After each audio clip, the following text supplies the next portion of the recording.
Muy buenos días, amados hermanos. Abran sus Biblias, por favor, en el libro de Eclesiastés, capítulo 9. En esta mañana estudiaremos versículos 13 al 15. Hemos ido paso a paso, no hemos tenido prisa estudiando la escritura en el libro de Eclesiastés e intentando descifrar algunas enseñanzas que no están muy evidentes en el texto, pero que son supremamente necesarias y útiles para nuestra vida. El libro de Eclesiastés lo estamos estudiando bajo un eslogan, y es: el mundo es vanidad y Cristo es la verdad. ¿Sí? Y yo quisiera comenzar recordando una frase o una exhortación que hacía Lutero, uno de los reformadores del siglo XVI, que decía lo siguiente: las Sagradas Escrituras son el pesebre donde encontramos al niño Jesús. Bonita frase, ¿cierto? Pero luego añadía una exhortación seguida: tengamos en cuenta de que no nos deleitemos observando el pesebre y perdamos de vista el niño. Y es una exhortación muy importante, porque muchas veces nos podemos sumir en detalles, en lecciones, en enseñanzas valiosas, importantes, pero perdemos de vista la centralidad de la revelación. Y recordemos que el propósito de la revelación es Jesucristo, que no hay otro propósito para la revelación. No es contarnos historias, aunque muchas historias son fascinantes en la Biblia. El interés de la Escritura no es enseñarnos de historia, de cultura, de medicina, de principios, de valores. El propósito de la Escritura es revelarnos al Señor Jesucristo. Y si nos distraemos y no encontramos a Jesucristo, pues hay un grave riesgo para nuestra alma, porque nos quedamos en normas, en posiblemente leyes, en enseñanzas valiosas, pero no importantes e indispensables en la Escritura. Eclesiastés capítulo 9, versículo 13 al 15 dice así: también vi esta sabiduría debajo del sol, la cual me parece grande, una pequeña ciudad y pocos hombres en ella, y viene contra ella un gran rey y la asedia, y levanta contra ella grandes baluartes, y se halla en ella un hombre pobre, sabio, el cual libra la ciudad con su sabiduría, y nadie se acordaba de aquel hombre pobre. El rey Salomón, nos hemos dado cuenta, lo hemos estudiado aquí en detalle, es un gran investigador, es un científico, es un escritor muy afamado, es un poeta, es un rey, es un investigador que nos aporta conocimientos científicos valiosos, y nos ha dado grandes experiencias basadas generalmente en la experiencia de él, en el conocimiento y en la observación. Recuerden que han sido los métodos que Salomón ha usado. Todo investigador tiene que usar un método. Y recordemos que lo dijimos al comienzo, Salomón hace eco de lo que hoy se conoce como el método científico, que lo estudia uno en las universidades, porque Salomón fue un gran científico y usó el método científico y todas las premisas o los componentes del método científico para su investigación. Recuerden que él se dedicó a la experimentación, a la observación y a la validación de sus observaciones para ver si esas hipótesis que él estaba presentando eran viables o no, y al final nos presenta conclusiones, resultados y recomendaciones, que es digno de un trabajo de investigación. El rey Salomón, hasta lo que hemos visto desde el capítulo 1 hasta el capítulo 9, nunca había recurrido al recurso que va a recurrir en esta sección del capítulo 9, que es una parábola. Él nunca ha usado parábolas en su escrito. Siempre ha usado observación de la naturaleza, experiencia propia y algunos análisis pues, valiosos de esos dos componentes que él está usando. Pero hoy va a recurrir a una parábola. Y es una parábola muy corta, pero muy importante. Recordemos que en la época del rey Salomón no estaban en boga las parábolas. En la época de Salomón eran más famosos los proverbios. ¿Se acuerdan? Los cánticos, la poesía hebrea y los proverbios hebreos eran muy famosos. Tanto así que Salomón usó muchos y David usó muchos proverbios también en sus escritos. Los salmos tienen muchos proverbios. Y Proverbios pues es el libro de los proverbios. Pero Salomón usa una parábola que no era común en el momento. Recuerden que la parábola se vino a desarrollar como recurso literario mucho más tardíamente, especialmente en el tiempo de los griegos y los helénicos y los romanos, y por eso Jesús usó mucha parábola. en el Nuevo Testamento. Pero Salomón va a usar una parábola, y es muy importante eso. Es decir, Salomón viene usando un estilo de narración, un estilo de investigación, está usando unos métodos naturales, pero ahora va a usar un método distinto, y es contarnos un pequeño relato a modo de parábola, y a través de ese pequeño relato darnos una enseñanza. Y eso es muy importante para nosotros, porque los escritos de Salomón son tan profundos que a veces uno se confunde, pero cuando le cuentan un pequeño relato, una pequeña historia o fábula, es mucho más fácil entender. Es decir, como decimos hoy en día en castizo, nos va a hablar con plastilina. Es decir, nos va a dar una pequeña historia muy sencilla, muy esencial, muy básica, y a través de esa lección o esa enseñanza nos va a aportar conocimiento. Cuando Salomón recurre a la parábola, que es un recurso natural en la literatura, lo que nos está diciendo es todo lo que yo les he dicho hasta aquí, se lo voy a resumir en una parábola. ¿Sí? Ese es como un método de síntesis, que todo buen investigador debe tener la capacidad de síntesis. Todo buen investigador tiene que saber transmitir el conocimiento, no solamente encontrarlo y presentarlo, sino presentarlo de manera sencilla, clara, que pueda ser entendible. Conocemos personas que son muy inteligentes, pero a la hora de transmitir nadie les entiende. Son muy sabios, pero no son capaces de transmitir el conocimiento. Salomón no carece de capacidad para transmitirnos. Y de hecho, ahora con esta parábola, pues va a demostrar una gran habilidad didáctica, una habilidad pedagógica, una habilidad sencilla para ilustrar lo que nos ha dicho. Entonces, entendamos la parábola de la siguiente manera.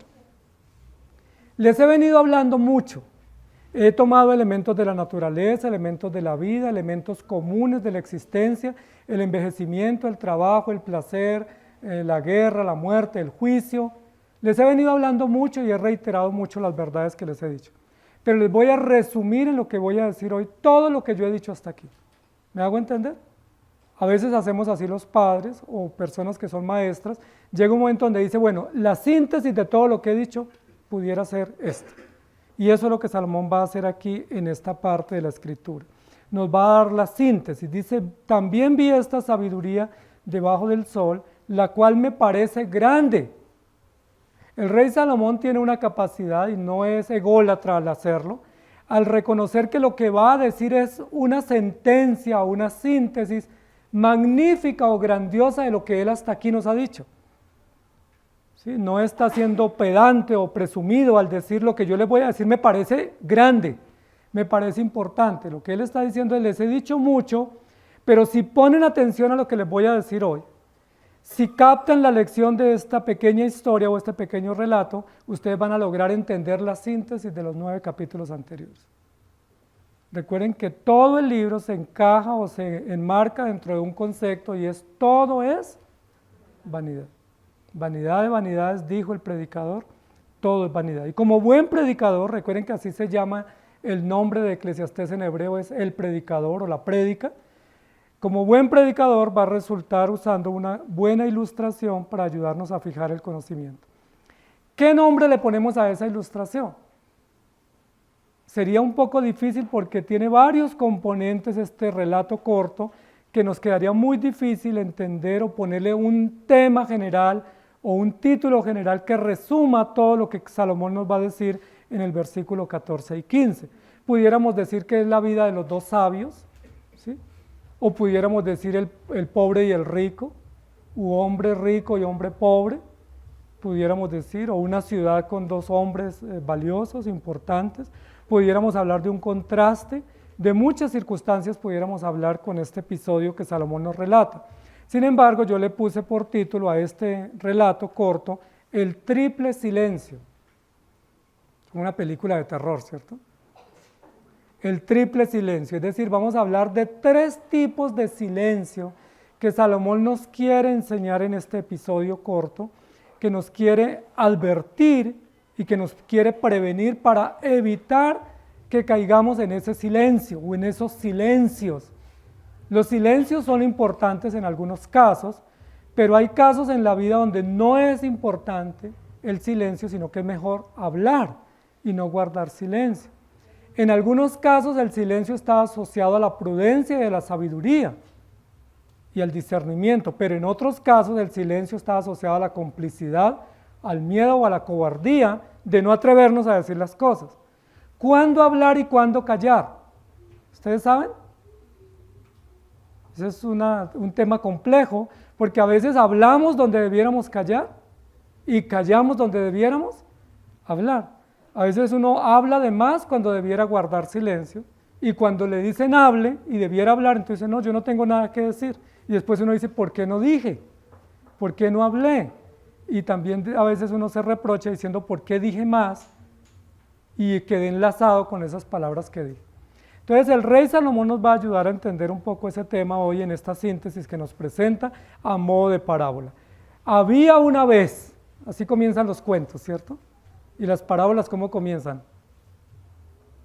Más o menos así, ¿cierto? Hubo una vez, o érase una vez, o en una oportunidad sucedió esto o aquello. El rey Salomón es muy didáctico, es un rey muy sabio, muy profundo y muy ilustrado en lo que nos va a decir. Lo primero que yo quiero que resaltemos, hay por lo menos 3 cosas que quiero resaltar hoy para ustedes en este relato. Pero lo primero que yo quiero que resaltemos es que había un gran hombre rico en la ciudad. Pero recuerden que tenemos que ir poniendo en contexto las cosas, sintetizando lo que hemos aprendido. Hay 2 escenarios en la historia de la redención. ¿Recuerdan cuáles son? Más acá del sol o debajo del sol y más allá del sol, ¿cierto? El más acá del sol es el escenario temporal, es el escenario que vivimos todos, del trabajo, la vida, la familia, enfermedades, viajes, inversiones y toda la vida común que conocemos y que estamos familiarizados. Ese es el escenario común. Y el más allá del sol es el escenario donde todos los hombres y las mujeres, incrédulos o no, tenemos que ir a responder y afrontar la eternidad. Es decir, la inmortalidad se tiene que enfrentar más allá del sol, sea en salvación o sea en condenación. ¿Estamos de acuerdo? Esos son los 2 escenarios. Salomón nos va a trabajar o a plantear o a dar a conocer el escenario debajo del sol con algunos indicios del más allá del sol, pero él va a hacer énfasis en el más acá del sol. Segundo, más acá del sol, nos dice Salomón, hay 2 maneras de vivir la vida. ¿Sí? Solo se puede vivir de 2 maneras, o se vive en sabiduría o se vive en necedad. El necio es el que vive de espaldas a Dios, el sabio es el que vive frente a Dios, frente a la cruz y está preparado para el encuentro con Él. Es la única manera de vivir. El rey Salomón también nos va a decir lo siguiente, hay 2 tipos de sabiduría, ¿recuerdan? La sabiduría práctica, que es la sabiduría común, que es la sabiduría para tomar decisiones, para hacer negocios, para conocer tiempos y ocasiones, pero la sabiduría que tiene que ver con la eternidad, que esa básicamente es creer en Cristo y temerlo a Él y guardar sus mandamientos. Pero hay una sabiduría práctica, que es la sabiduría del común para poder discernir tiempos, tomar decisiones y tener aciertos en muchas de las decisiones que nosotros hacemos. La historia comienza de la siguiente manera. Érase una vez una pequeña ciudad y pocos hombres en ella, y venía contra ella un gran rey. Esa es la primera parte de la historia. Hoy quiero que nos aprendamos esa historia porque es muy llamativa, es muy interesante, es muy sugestiva la historia, como una especie de drama que nos quiere poner el rey Salomón. Uno diría, pero en 2 líneas, ¿cómo uno cuenta una historia? Pero esa es la habilidad del sabio, la habilidad del gran escritor, que en 2 líneas nos va a dar una parábola con gran contenido, con gran síntesis. Y dice, había una vez una pequeña ciudad con pocos hombres. Esos datos son periféricos. El dato central de la primera parte es que vino contra ella un gran rey. Si yo les pregunto, pequeña ciudad y gran rey, ¿qué pesa más? Rey mata pequeña ciudad, ¿cierto? El gran rey supera cualquier comparación o cualquier relación con la ciudad. Entonces había una pequeña ciudad, un poblado por allá en la esquina, en la periferia, no muy conocido, un pueblito X que a duras penas aparecía en el mapa, y tenía poquitos hombres, era como un pequeño caserío, era como un poblado, ¿cierto? Como una aldea, una vereda posiblemente pequeña. Eso no es tan relevante en la historia inicialmente. Dice, pero viene contra ella un gran rey. Noten los contrastes. Una ciudad pequeña y un rey grande, ¿cierto? Una ciudad insignificante, un pueblo periférico, un poco desconocido, un poco sin valor, y un rey prominente, valioso, reconocido, grande, poderoso y muy preparado para enfrentar lo que viniera. Está interesante la historia, ¿cierto? A mí ya me llamó la atención. Me gusta porque está hablando de cosas muy interesantes. Un gran rey, ¿no? Dice, vamos a ver qué hace ese rey por esa gran ciudad. ¿Sí? Vamos a ver qué hace. Si un gran rey, que es importante y valeroso y poderoso, se acerca a un pequeño pueblo insignificante, pues uno dice, algo hará por él, ¿cierto? Imposible que un gran rey con poder, con dinero, con un buen ejército y con capacidad, no haga algo por un pequeño pueblo insignificante. Nos alegraríamos, ¿cierto? Porque hay una utilidad o hay un beneficio, o ese rey puso los ojos en ese pueblo y le va a hacer bien, va a tener favor de ella, porque pues él tiene la capacidad de hacerlo.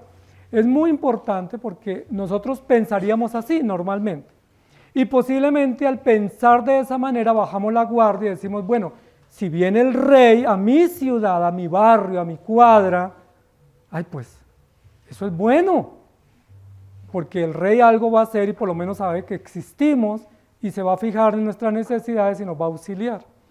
Posiblemente eso nos lleva a bajar la guardia. Recuerden que en épocas de elecciones es muy común que los grandes políticos pasen por las zonas comunes, ¿cierto? Ellos van a todo lugar y comen lo más sencillo, comen como nosotros, se relacionan como nosotros, ¿y qué dice la gente? Ah, ese es, porque pasó por aquí, por el barrio, y vino y se untó de pueblo, y como se untó de pueblo, entiende lo que nosotros vivimos y experimentamos. Y uno dice, ese sí nos va a solucionar, vamos todos con él. ¿Qué pasa cuando ese rey o ese gobernante está en el poder? ¿Cuántas veces vuelve a visitarlo usted en el barrio? O a saber sus necesidades, o cuántos giros hace a favor de esa comunidad, o qué servicio o utilidad le representa a la comunidad. Básicamente esta es la historia, ¿cierto?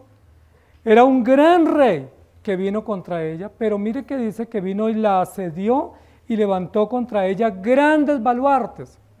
Es decir, cuando él vio ese pequeño pueblo que era humilde, posiblemente gente sencilla, gente común, ¿qué oportunidad vio el rey? No de ayudar a esa comunidad, sino vio la oportunidad de él beneficiarse de esa comunidad. Es decir, esa comunidad no está para que yo los ayude y los auxilie y les preste atención, sino que yo mejor me voy a beneficiar de ellos. Se dejan, son gente humilde, es gente que poco dice y poco denuncia, entonces yo voy a poder aprovecharme de ellos y me beneficio. Y miren lo que hizo, la asedió, es decir, la sitió, la rodeó como con un ejército y levantó contra ella grandes baluartes, murallas quizás, edificios, quizás empresas gigantescas, grandes centros comerciales. Y cuando ese gran rey construyó esos edificios o esas empresas o esas fortalezas o esos grandes centros comerciales, ¿estaba pensando en los pocos hombres de ese poblado? ¿Ustedes qué creen? Él no estaba pensando en ellos, él estaba pensando en sí mismo. Me voy a adueñar de este pueblo, los voy a dominar, los voy a subyugar y me voy a beneficiar de ellos. Voy contra ellos, no a favor de ellos. Entonces lo primero que vemos aquí en esta historia es un gran rey, con una característica que generalmente identifica a los gobernantes y a los reyes, y es que los gobernantes son necios. Esa es la característica, un gran rey necio. Ahora, no sé si Salomón se estaba autodescribiendo aquí en esta parte, porque recuerden que Salomón fue uno de los reyes más ricos que en un momento de su reinado se envaneció, es decir, se apartó de la sabiduría correcta, y recuerden que con el poder que tuvo Salomón logró conquistar muchos pueblos y dominarlos. Y recordemos que Salomón impuso grandes tributos contra la nación. No hay en la historia del pueblo de Israel un rey que haya puesto tributos más altos en toda la historia que Salomón. ¿Y se acuerdan para qué puso tributos tan altos? Porque a él le gustaba que le trajeran el agua del Mediterráneo y se la congelaran.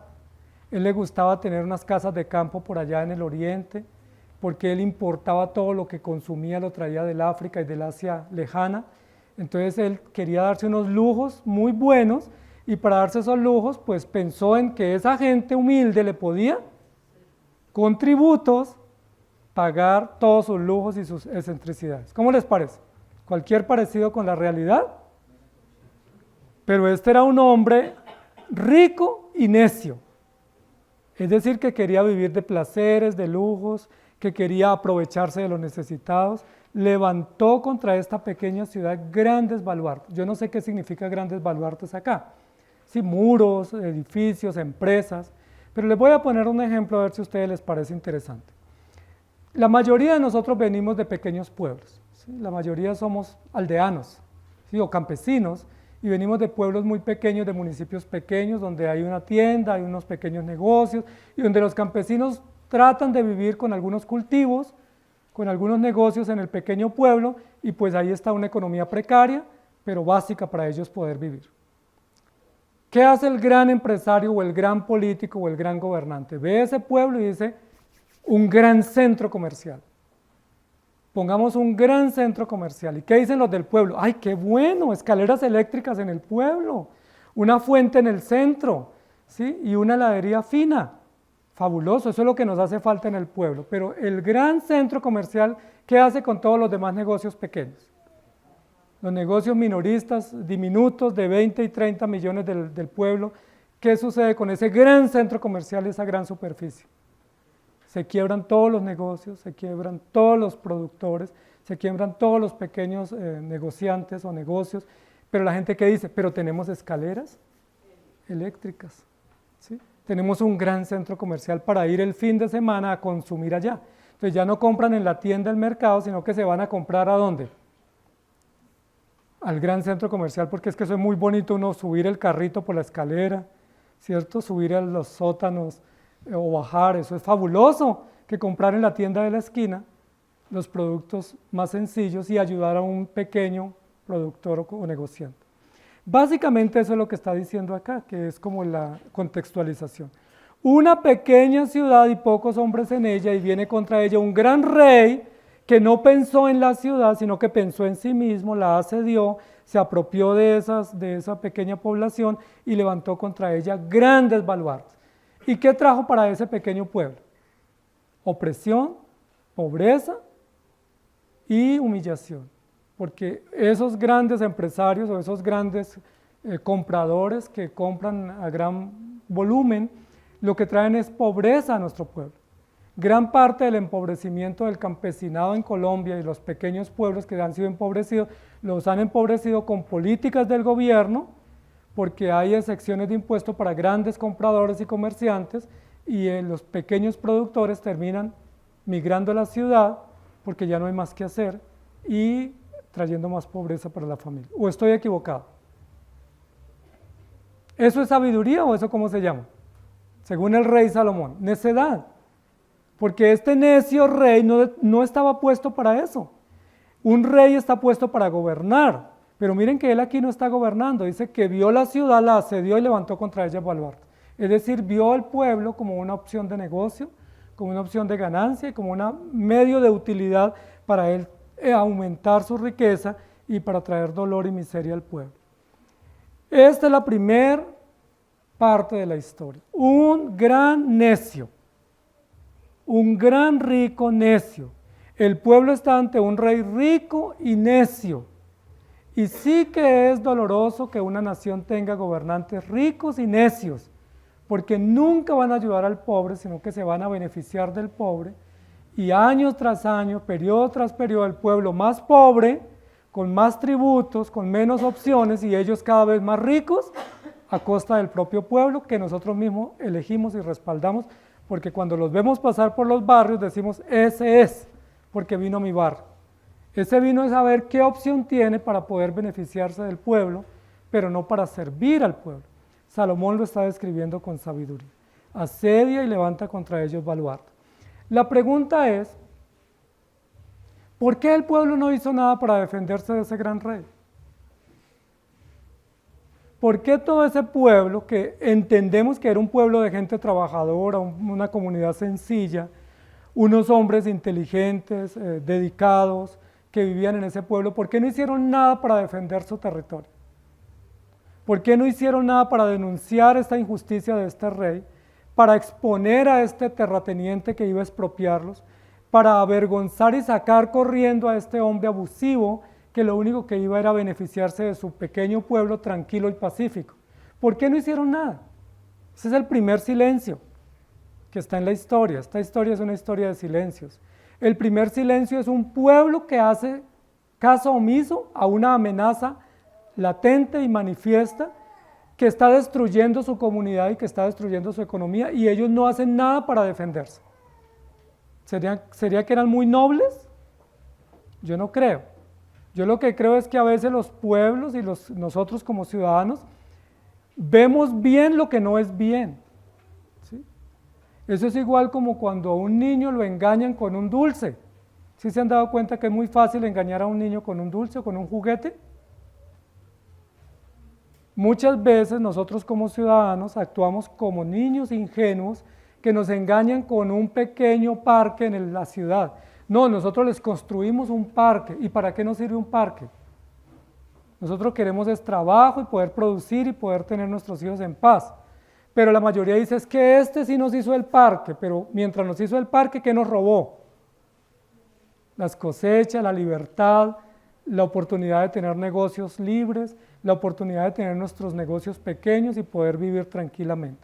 Ese es el primer silencio que Salomón está denunciando acá, está entre líneas, no está en manifiesto, pero hay un silencio entre líneas acá, y es ¿por qué la ciudadanía es tan tranquila o tan noble o tan cómplice de este gran rey que no hizo nada para defenderse?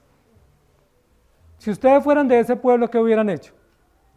¿Permiten igual que este rey los asedie y haga baluartes? ¿Agachamos la cabeza y guardamos silencio y no decimos nada?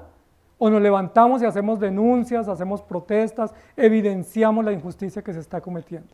Este es un silencio interesante en el cual incurrimos nosotros también y permitimos que los grandes reyes o los grandes necios o los poderosos sigan subyugando al pueblo, y el pueblo guarda silencio, cómplice para su propio daño o para su propia perdición. ¿Por qué no hicieron nada? Ahora, algunos dicen que Salomón posiblemente estaba contando una historia de alguien que había venido de lejos y le había contado esa historia, y que Salomón la relató en su libro. Es decir, que no es propia, sino que es como una copia de un relato que le contaron, por lo que no es usual que Salomón en Eclesiastés narre historias como estas. Otros dicen que posiblemente es como una historia ficticia, ¿sí? Como que él construyó esta historia para narrarnos estas enseñanzas, pero les quiero decir lo siguiente, yo encontré una historia en el libro de Samuel, que ustedes la pueden leer conmigo, está en 2 de Samuel 20, que es una historia parecida y sucedió bajo el reinado del rey David. Recuerden que el rey David fue el papá del rey Salomón. Entonces, posiblemente con algunos pequeños cambios, Salomón está intentando recordar la historia que sucedió bajo el reino de David, con algunas variaciones para darnos la enseñanza. Dice así en 2 de Samuel 20, 14 al 22, y ustedes me dirán si encuentran paralelo. Y él pasó por todas las tribus de Israel hasta Abel Bet-Maaca y todo Barín, y se juntaron y lo siguieron también, y vinieron y lo sitiaron en Abel Bet-Maaca, y pusieron baluarte contra la ciudad y quedó sitiada. Y todo el pueblo que estaba con Joab trabajaba para derribar la muralla. Entonces una mujer sabia dio voces en la ciudad diciendo, oíd, oíd, os ruego que digáis a Joab que venga acá para que yo hable con él. Cuando él se acercó a ella, dijo la mujer, ¿eres tú Joab? Y él respondió, yo soy. Ella le dijo, oye las palabras de tu sierva, y él respondió, oigo. Entonces volvió ella a hablar diciendo, antiguamente solían decir, quien preguntare, pregunte por Abel, y así concluían cualquier asunto. Yo soy de las pacíficas y fieles de Israel, pero tú procuras destruir una ciudad que es madre en Jerusalén. ¿Por qué destruye la heredad de Jehová? Joab respondió diciendo, nunca tal me acontezca que yo destruya ni deshaga. La cosa no es así. Mas un hombre del monte de Efraín que se llama Seba, hijo de Bicri, ha levantado su mano contra el rey David. Entregada a ese hombre y me iré de la ciudad. Y la mujer dijo a Joab, he aquí su cabeza te será arrojada desde el muro.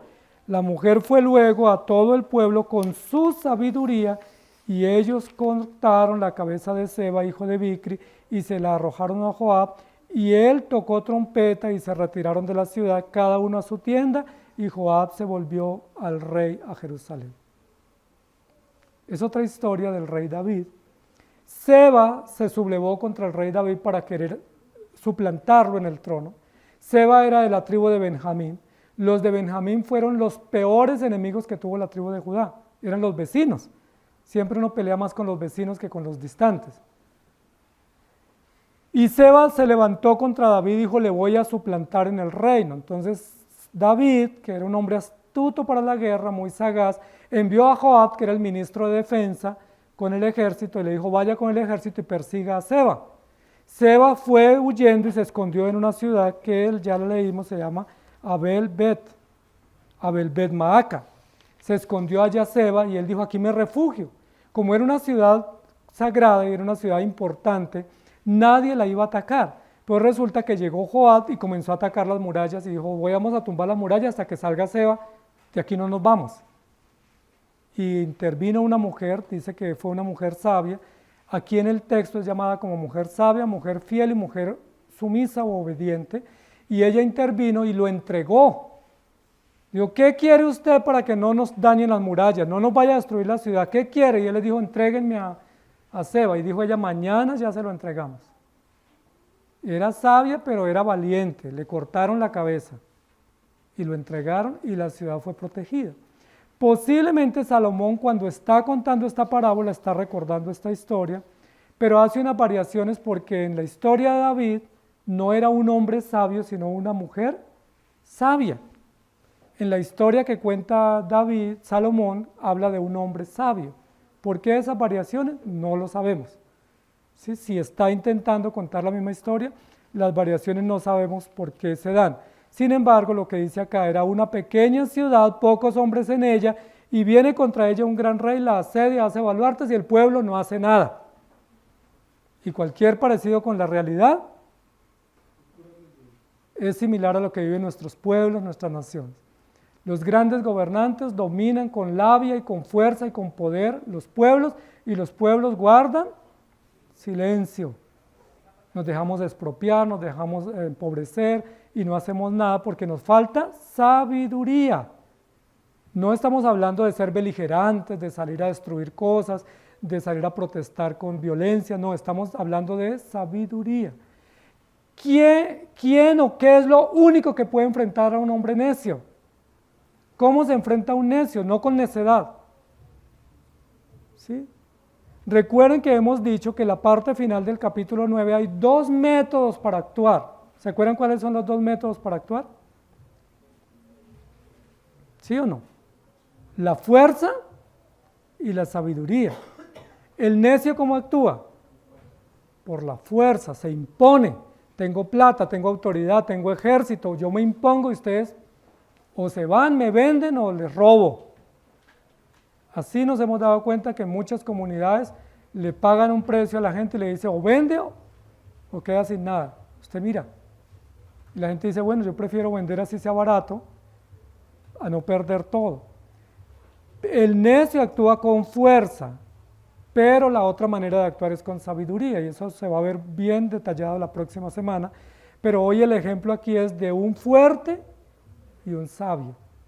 El fuerte es necio y el débil es sabio. ¿Por qué esa comunidad no hizo nada? Algo les ofreció, los intimidó, los doblegó, los manipuló, los engañó. Algo sucedió, pero los necios con poder son muy peligrosos. Los necios en el trono son muy peligrosos porque saben sagazmente qué necesita el pueblo y hablan el lenguaje del pueblo no para responder a sus necesidades, sino para engañarlos, ¿sí? Para embolatarlos. Esa es la primera parte de la historia. Un gran hombre necio, un gran rico, pero necio. Dice, asedia la ciudad, levanta contra ella grandes baluartes. Y se halla en ella un hombre pobre y sabio, el cual libra la ciudad con su sabiduría. Miren qué importante esta parte de la historia, porque aquí viene el segundo componente en el relato y es, toda la ciudad guardó silencio, pero hubo un hombre valiente, que era débil, que era de ese poblado, de esa comunidad, que era pobre, aquí lo tipifica, lo caracteriza bien, era pobre, pero la pobreza no era una limitación para él. Él tenía un valor agregado y era la sabiduría. Él tenía una virtud y era la sabiduría. Y eso es supremamente importante. Se halla en ella un hombre pobre y sabio. ¿Quién sería ese hombre? La Biblia no nos dice el nombre, no nos dice de qué familia, no nos dice nada, simplemente guarda silencio y dice que era un hombre pobre y sabio y nos describe su acción valerosa y es el cual libra a la ciudad con su sabiduría. ¿Cómo dominó el necio? Con su fuerza. ¿Cómo libró este hombre la ciudad? Con su sabiduría. Fuerza y sabiduría, ¿cierto? Necedad y sabiduría enfrentadas.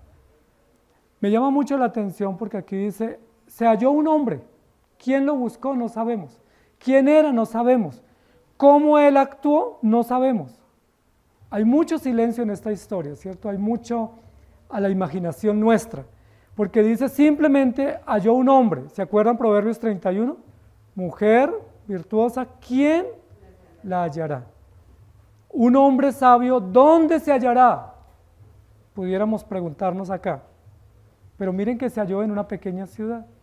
Y esto también es un dato muy importante, porque normalmente nosotros pensamos, y ese es un error nuestro, que en los pequeños pueblos donde solo hay campesinos o obreros o artesanos, pues la gente es torpe, es ignorante y uno los puede manejar a su antojo y que la gente inteligente está en las grandes ciudades, en las grandes empresas, grandes cargos y en las facultades universitarias. Entonces si uno va al campo donde el hombre solamente sabe arriar ganado o solo coger café o sembrar papa, uno dice, ah no, ese es un ignorante, ese es un campesino. Acá es un poco de gente ignorante, porque ¿dónde están los sabios? Ah, no, los sabios están en las facultades, ¿sí? En las universidades prestigiosas, en las grandes empresas. Es decir, nosotros siempre pensamos que en la gran ciudad la gente es inteligente y en las aldeas o en las veredas la gente es ignorante, se deja. ¿Eso puede ser cierto o no? Es como el imaginario que tenemos, es como la segmentación que hacemos pensando que nosotros estamos en una gran urbe y que como estamos en una urbe somos más inteligentes, pero en el campo la gente es boba y la gente no tiene estudio y que la gente es ignorante. Eso es muy alejado de la verdad, porque intencionalmente el rey Salomón nos va a decir que se halló un hombre pobre y sabio. ¿Dónde lo hallaron? ¿De dónde lo trajeron? ¿De dónde bajó ese hombre sabio y pobre? Él vivía en ese pueblo, en esa pequeña comunidad que no nos dice la Biblia más dónde está ubicada geográficamente, pero ahí había un pequeño, un hombre insignificante, un hombre que pasaba desapercibido, un hombre que estaba en medio de esa comunidad trabajadora u obrera, y nadie podía pensar que de esa pequeña ciudad hubiera un hombre tan valiente, tan sabio, tan capaz de enfrentar a ese hombre rico y poderoso. Y aquí la historia se pone más interesante, porque ¿con qué capacidad un pobre hombre se enfrenta a un gran rey? Y aquí hay unos indicios muy importantes de la intervención divina para poder capacitar a este hombre y darle valor y sagacidad, astucia y argumentos para poder defender la ciudad. Ahora, noten que este hombre no fue y se sentó con el rey y le dijo, lo invito a un café, yo quiero negociar mi libertad, no importa los demás. ¿En quién pensó este pobre? En todo el pueblo. Él no dijo, me importa mi beneficio, yo tengo un negocio, si usted pone su gran negocio al lado de mi negocio quiebra, entonces hagamos alianza tú y yo te ayudo, yo seré aliado tuyo, que eso es lo que hace el pequeño comerciante, hago alianza y vendo o entrego a mis demás copartidarios del pueblo en beneficio del gran rico o terrateniente y yo me beneficio como intermediario, es decir, hago como hacían los publicanos en la época de Jesús. Se vendieron al mejor postor y el mejor postor era el Imperio Romano. Eran judíos vendidos al Imperio Romano para exprimir a los judíos con impuestos. Pero no hizo así este hombre. Este hombre que es un enigma en la historia porque no sabemos más, simplemente que era un hombre pobre y sabio, actúa para defender a su pueblo. Él entra en acción, dice, el cual libra a la ciudad. Mire que aquí ya no es un pequeño pueblo, sino una ciudad. Posiblemente ha crecido la ciudad con el aporte del rico, posiblemente con la presencia del gran rey ha traído turistas y ha traído más visitantes y ya es una ciudad, ¿sí? Posiblemente intencionalmente el relator nos quiere decir que era pequeña, no porque fuera pequeño, sino porque nadie se había fijado en ella, pero ahora que el gran rey puso sus ojos y sus negocios, pues la ciudad cobró importancia, como muchos de los pueblos que están cerca de grandes ciudades, que cobran importancia por las inversiones que se hacen. Entonces este hombre pobre y sabio, ¿qué hizo por la ciudad? La libró. Y es lo más fuerte en esta segunda parte de la historia. Este hombre libró la ciudad. ¿Qué hizo? Silencio total, no sabemos qué hizo. La Biblia sí nos dice cuál fue la herramienta de trabajo que él usó para librar la ciudad. No fue que le hizo un ataque suicida o mortal al rey, no fue que lo amenazó, porque él actuó con sabiduría. Miren lo interesante y eso es digno de subrayar. Este hombre no actuó con maldad, no actuó con ambición, no actuó con engaño, no se alió, no creó un grupo alterno, ¿cierto? Al margen de la ley los contrató y dijo, amenáceme a ese rey porque queremos sacarlo corriendo de acá. No, él actuó con sabiduría.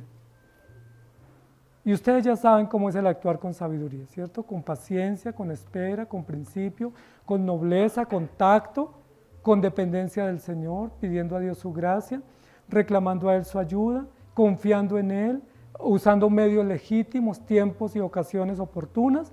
Pero este hombre actuó con sabiduría y libró la ciudad. ¿Quién era? No lo sabemos. El gran rey tenía nombre y tenía prestigio, pero el pequeño hombre no tenía nombre ni prestigio, pero tenía sabiduría y libró la ciudad. Ese es el segundo silencio importante de la historia y es un tal sabio, pero pobre, de un pequeño pueblo marginal que nadie sabe dónde estaba y nadie sabe cómo lo libró, ni a nadie le importó cómo lo libró, simplemente él intervino en sigilo, en silencio, con prudencia y libró a la ciudad. Es decir, ¿quién resulta ser más valiente acá en esta historia? ¿Un gran rey con baluartes y muros que construye o un pequeño hombre que actúa con sabiduría? ¿Quién tiene más prestigio en la historia? Según Salomón, el pobre, porque actúa con sabiduría. Pero según el mundo, ¿quién es más importante? Pues el rey, porque viene con su séquito de seguidores y sus cortesanos y todos sus escoltas y impacta, nomás su entrada es impactante. ¿Sí? Si pasara por acá el presidente, pues impacta porque pasa una cantidad de escoltas y uno queda asustado. Pero si pasa un pequeño hombre con un carriel o con un bolso o con un costal, pero sabio, ¿a quién impacta? Pensemos en tanto campesino trabajador, inteligente, sabio, cuidadoso, temeroso, pero ellos no valen para esta nación. No tienen ningún valor, nunca ellos les consultan para nada, porque nunca serían dignos consejeros de un presidente, de un gobernante, porque son campesinos, porque están con sus manos y su piel expuesta al mugre, al sol, quemada, y nadie los tendría en cuenta. Recuerden que el escritor de Santiago nos dijo, si entra a la iglesia un hombre rico con anillo de oro, ¿qué le decís? Ah, mira, acá está tu lugar de privilegio, siéntate acá, pero si entra un pobre, humilde, sencillo, ¿qué le decimos? Usted ahí puede hacerse ahí más payasito, ¿sí? Usted no es importante, y el rey Salomón nos está describiendo lo mismo. ¿Por qué la Biblia guarda silencio sobre este sabio? ¿Por qué no nos dice el nombre? ¿Por qué no nos da más detalles? ¿Por qué no nos ilustra más quién era y cómo libró la ciudad? Debió haber sido una manera muy sabia para poder librarla de este gran hombre poderoso. No tuvo que haber sido simplemente una charla o un consejito, ¿no? Como, ay, su merced, pero ¿por qué nos va a invadir la ciudad? Seguro que el rey no se hubiera ido, no hubiera retirado su ejército. Tenía asediada la ciudad, había construido grandes baluartes, estaba devengando grandes beneficios, había llamado la atención ese rey con esa pequeña ciudad y todo lo que él había hecho. ¿Qué hizo este hombre? Miren lo interesante, porque la necedad siempre alardea. La necedad siempre es protagónica y es fanfarrona. La sabiduría siempre actúa en silencio. Dice la Biblia, si tú eres sabio, cuando tú das tu ayuda o tu ofrenda, tu mano izquierda no sabe lo que hace tu derecha. Eso hace el sabio. No importa la cantidad que él dé, pero el sabio, el prudente dice, mire, yo quiero dar esto, quiero entregar esto que nadie se entere. ¿Qué hace el necio? Una rueda de prensa, porque vamos a inaugurar una calle. ¿Sí? Tapamos un hueco ahí en el barrio y entonces vamos a hacer una rueda de prensa. ¿Sí? Y lo vamos a transmitir por todas las redes en línea, para que sepan que tapamos el hueco en la calle. Necio, ¿cierto? Esa es la obligación de ellos y para eso tienen el dinero del pueblo, para tapar huecos y para hacer obras. ¿Por qué tienen que sacar pecho poniendo una placa o cerrando una obra cuando esa obra es la necesidad del pueblo y el dinero no es de ellos? Pero así actúa el necio, el sabio actúa en silencio y aquí nos está enseñando el rey Salomón. Si fuésemos como el rey, ¿cómo actuaríamos? Con un gran séquito, ¿cierto? Y obras vistosas, pero si fuésemos como el hombre sabio, que pasa aquí desapercibido, simplemente libró la ciudad con su sabiduría. El necio piensa en él, el sabio piensa en otros. El necio alardea, el sabio actúa con sabiduría, con prudencia y pensando en el bien común. ¿Cómo les parece la historia? ¿Está interesante?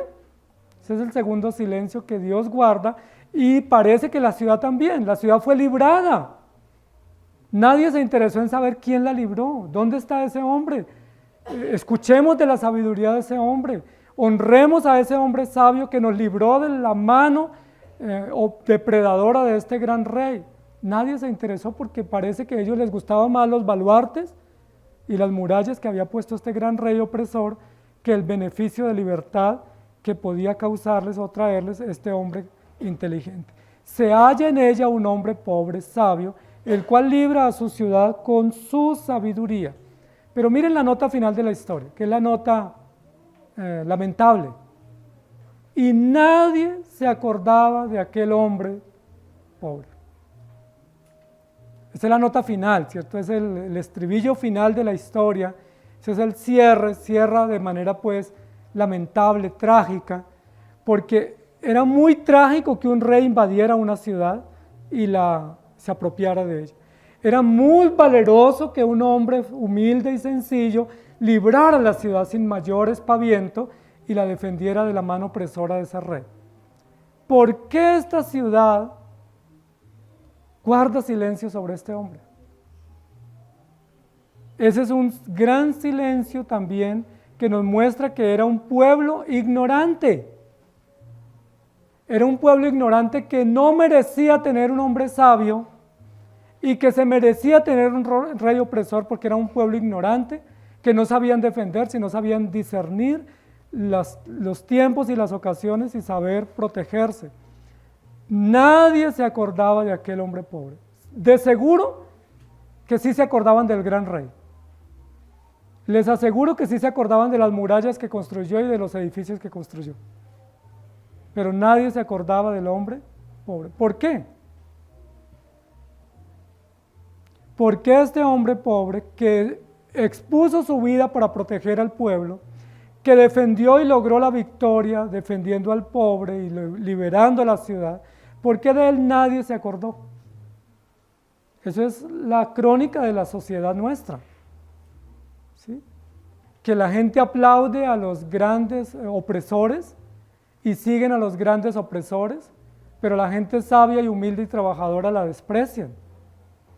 A los sabios y a los que hacen bien en la ciudad o en las naciones, los ignoran y no los honran. Y aquí hay todas unas lecciones que el rey Salomón nos da. Se recuerda y se honra al poderoso, pero se maltrata y se expone al humilde y al sencillo. Nadie se acordaba de aquel hombre pobre. ¿Por qué no se acordaron? ¿Fue que el beneficio no fue evidente, no fue público? ¿Fue que la ciudad no vio que sí hubo libertad? ¿Es que Salomón está engañado, que pensó que la había librado, pero no la libró? No, aquí dice que sí la libró. Es decir, la ciudad vio que fue liberada. ¿Por qué ignoraron al hombre que la liberó? ¿Por qué nadie se acordó de él? ¿Por qué nadie reconoció que había sido con sabiduría y no con fuerza que habían sido librados? Y que ese hombre que había liberado la ciudad merecía una honra, algo.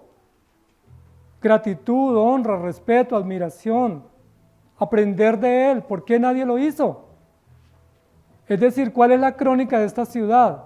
Que sigue siendo un pueblo ignorado, ignorante, que teniendo un sabio en la ciudad no quieren aprender del sabio, sino que prefieren al gran rey rico y poderoso. Yo le pregunto, ¿no pasa lo mismo en nuestras realidades, en nuestras ciudades? Viene el gran rey y todos le piden consejo y le hacen la venia, pero hay un hombre sabio, una mujer sabia y nadie le consulta. ¿No se han dado cuenta que los mejores consejeros hoy en economía, sobre amor, sobre familia, sobre relaciones son los influencers, los youtubers? Los que son los grandes consejeros, muchos de ellos no tienen hogares, no son temerosos de Dios, muchos de ellos viven de eso simplemente, pero no tienen consejo. Pero ¿quién le pide consejo al sabio?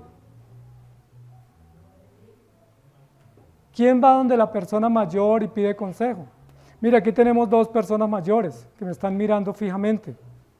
Cumplieron la semana pasada 55 años de casados. ¿Alguien los ha considerado para pedirles un consejo matrimonial? Ah, no, yo no le pido consejo porque es que esos viejitos, ¿qué van a saber? Ese señor ni siquiera sabe leer ni escribir. ¿Él qué va a saber dar un consejo? Yo mejor le pido a un psicólogo, ¿cierto? A un psiquiatra, a un médico sexólogo que me oriente.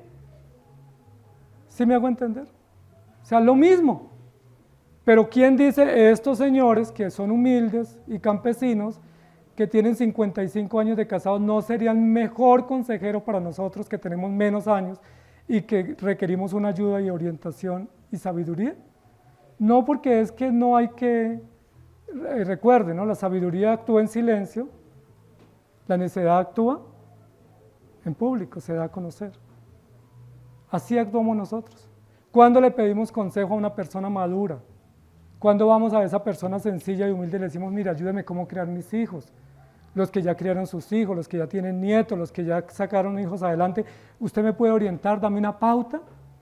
Aquí tuvimos un hermano que yo le daba algunos consejitos y me decía, no, pastor, yo voy a seguir todos los consejos del pediatra.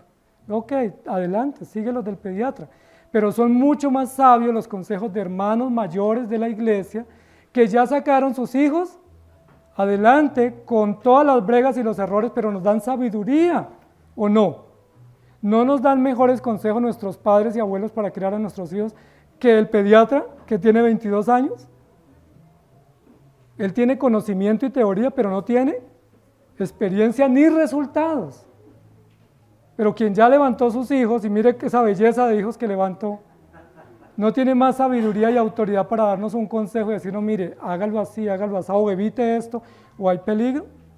Miren que esa es prácticamente la moraleja, permítame decirlo, de esta parábola. Nosotros preferimos ir al pediatra, preferimos pagar la consulta carísima a un consejero, que pedirle un consejo a un hermano que está sentado en la banca, que nos puede orientar mejor, con sabiduría, sin mucho espaviento, sin mucho bombo, pero nos dice, mire, tenga en cuenta esto, corrija esto, esto está haciendo bien, esto está haciendo mal, y pídale a Dios sabiduría. ¿No les parece que es así? Y así actuamos siempre todos nosotros. Si vamos a aconsejar a un joven, ¿qué dice el joven? No, ¿usted qué me va a aconsejar? Yo prefiero buscar un joven que me aconseje a mí, pero la Biblia dice que los mejores consejeros son las personas que tienen mayor experiencia, mayor sabiduría, y por eso la Biblia honra a los ancianos, honra a los sabios y honra a las personas con mayor experiencia. Entonces el tercer silencio es el silencio de un pueblo ignorante, que teniendo un hombre sabio en su ciudad, en su cuadra, en su comunidad, no consultan a este hombre sabio, ni siquiera saben quién es. Aquí por ahí dicen que hay uno sabio, yo no sé cuál será, no me importa. ¿Sí me hago entender? Es la actitud indiferente de un pueblo que dice, si sé sabio o no, a mí no me importa. Él no vende, él no es de plataforma, entonces no me interesa, porque es un hombre cualquiera. Cuando pudiésemos aprender de los sabios, crecer con ellos y no caer en la misma nota trágica de este pueblo, es nadie se acordó de aquel hombre sabio. Es muy trágico que una ciudad, pudiendo tener sabiduría, prefiera seguir los necios de este mundo. ¿Quiénes son los ídolos de esta sociedad contemporánea? ¿Quiénes son los modelos de esta sociedad y esta juventud nuestra? Ustedes saben quiénes son, ¿cierto? Los futbolistas, los deportistas, los cantantes, los youtubers, los influencers. Yo digo, ¿por ahí hay algún anciano? ¿Un diácono entre esas personas respetadas y admiradas de este país? ¿Por ahí algún pastor o no? No hay. Porque los jóvenes siguen jóvenes. Y jóvenes lamentablemente que no les dan modelos de vida, sino que les inducen en sus propios errores y que les llevan a sus propios fracasos. ¿No es mucho mejor seguir al sabio? ¿Por qué no nos acordamos de los sabios que nos han dado consejos? Yo estoy seguro que si ustedes les ha ido bien en algunas cosas, en su vida, en su familia, en sus negocios, es porque han recibido algún consejo que lo han puesto en práctica y que ese consejo posiblemente lo han recibido en la iglesia a través de un hermano de la iglesia. Gloria a Dios, qué bendición. ¿Ustedes han honrado a esa persona? ¿Le han dicho gracias por lo menos? Te agradezco por darme un consejo, te agradezco por orar por mi matrimonio, te agradezco porque si no hubiera sido por tu intervención, mi hogar o mis hijos se hubieran salido de control. ¿Lo hemos hecho? Generalmente no, porque olvidamos al sabio y seguimos al necio, porque nosotros también somos bastante necios. Un gran rey, pero necio, un pobre hombre, pero sabio, y una pequeña ciudad que recibe un beneficio, pero ignora a aquel que le dio el beneficio. Mis queridos hermanos, nosotros como iglesia nos han llamado algunos, sabiamente, reserva moral y social de una nación. Somos como iglesia una reserva moral, somos la sal y la luz. Los creyentes no somos beligerantes, los creyentes somos gente de oración, gente obediente, gente sumisa, pero gente que todo el tiempo, estoy seguro, en nuestras casas y en la iglesia oramos por nuestros gobiernos y gobernantes. ¿Estamos de acuerdo? ¿Sí lo hacemos? Porque Dios nos ordenó. ¿Cuándo el gobierno nos va a honrar a nosotros? ¿Será que algún día nos llega así un chequecito, una plaquita, una ayudita? Porque dice, es que ustedes oran por nosotros y estamos acá en este puesto gracias a ustedes. ¿Por qué no? ¿A quién sí honran? A los que no debieran honrar, que son necios como ellos, pero a los que oran todo el tiempo y doblan rodilla por el gobierno y piden por el país y ruegan que haya paz y que son agentes de paz y agentes de reconciliación, somos ignorados porque la sociedad no se acuerda del sabio. Pero ¿saben de quién sí se acuerda? Del necio que viene con su caravana a robarlos y a expropiarlos. ¡Qué torpeza la nuestra! Eso es lo que nos está diciendo el rey Salomón. Miren lo que Jesús dijo de sí mismo según el Salmo 22, que es un salmo mesiánico, versículos 6 y 7. Mas yo soy gusano y no hombre, oprobio de los hombres y despreciado del pueblo. Todos los que me ven me escarnecen, estiran la boca, menean la cabeza diciendo. Ese es un salmo que escribe el rey Salomón describiendo a Jesús en su sufrimiento terrenal. Y en boca de Jesús, ¿qué dijo Jesús de sí mismo? ¿Qué dice la gente de mí? ¿Cómo la gente me ve y me valora y me admira?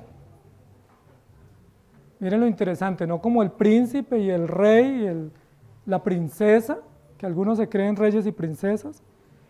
Jesús dijo, a mí me ven como un gusano. Me ven con desprecio, me escarnecen, y todos los que pasan por el lado mío menean la cabeza y dicen, tan creído. Terrible. La pregunta es, ¿y cómo nos deben ver a nosotros los cristianos? ¿Será que nos tienen que hacer calle de honor y nos tienen que honrar? ¿Qué es lo que dice la parábola que nos da el rey Salomón? Usted tiene que actuar con sabiduría porque ese es su llamado. Dar un consejo sabio, ser útil a otros que lo necesitan, pendiente de poder ayudar a quien esté a su lado, orientar a quien lo necesite, pero tenga por seguro que todos lo van a olvidar. Haga el bien sin esperar a quién, pero nadie le va a venir a honrar y a reconocer porque todo el mundo se olvida del servicio que recibió y de la honra que recibió. Jesús lo dijo, yo soy el Dios de ustedes, les sirvo a ustedes, soy su creador y su sustentador, pero ¿cómo me ven a mí? Como un gusano, me desprecian, me humillan, me escarnecen y se lamentan de verme. Y no es diferente con el pueblo cristiano. Cuando yo estoy exponiendo esto, no estoy diciendo que quiero y que merecemos que nos traten bien, porque los gobiernos nunca nos van a tratar bien, no importa el gobierno que sea. Los gobernantes nunca se van a fijar en el pueblo cristiano y van a decir, mire, asesórennos, oriéntenos, oren, vengan y nos predican, usen este canal o este espacio de radio y televisión para predicarnos. Eso se lo dan a los brujos, a los deportistas, a los dietas y todo el mundo, pero nunca para un cristiano. ¿Por qué? Porque el pueblo y el mundo ignora a los sabios. Entonces tenemos el silencio de un pueblo frente a la invasión de un necio. Tenemos el silencio de un pueblo frente a la actuación de un sabio. Y tenemos el silencio de un pueblo frente a la sabiduría que está ahí, que la ignoran y ni siquiera les importa, ni se enteran, ni quieren conocer. ¿Cómo les parece? Romanos 12:2 dice, no os conforméis a este siglo, sino transformaos por medio de la renovación de vuestro entendimiento para que comprobéis cuál sea la buena voluntad de Dios, agradable y perfecta. Y Proverbios 3:5-7 dice, fíate de Jehová de todo tu corazón y no te apoyes en tu propia prudencia. Reconócelo en todos tus caminos y Él enderezará tus veredas. No seas sabio en tu propia opinión, teme a Jehová y apártate del mal. ¿Eres rey o eres pobre? ¿Eres sabio o eres necio? ¿Eres de los que guarda silencio cómplice o eres de aquellos de los que actúa para librar y bendecir a una ciudad? Que el Señor nos ayude, amados hermanos. Las armas de nuestra milicia no son la fuerza, sino la sabiduría. Ese es el actuar del cristiano, incluso sin ser visto, incluso sin que nadie la reconozca y sin esperar nada a cambio, porque nosotros sabemos que Dios está a nuestro favor. Que el Señor nos ayude. Amado Señor, gracias te damos por tu palabra, que ataca nuestra necedad, que confronta nuestras maneras de ver la vida. Nosotros siempre dados a seguir al necio, la opulencia, lo brillante, lo visible, y a veces ignoramos lo sabio que tenemos a nuestro lado. A veces admiramos al gran escritor y al gran conferencista, pero a veces ignoramos que el que está sentado a mi lado es más sabio porque tú lo salvaste y le diste la sabiduría y yo debo aprender de él. A veces dejamos de aprender entre nosotros por querer aprender de los que se postulan y se promueven como sabios y posiblemente son mucho más necios. Ayúdanos, Señor, perdónanos, ayúdanos a entender que nos has rodeado de hermanos y hermanas sabios. Ayúdanos a entender que nos has provisto ancianos y diáconos para que ellos nos guíen y nos protejan y nos instruyan. Y ayúdanos a dejar de mirar más a los de lejos que son necios y a mirar más a los que están cerca que tú nos has provisto para confiar en su consejo, en su ejemplo, en su ayuda y poder aprender. Ayúdanos, te lo pedimos en Cristo Jesús. Amén. Que el Señor les bendiga, queridos hermanos.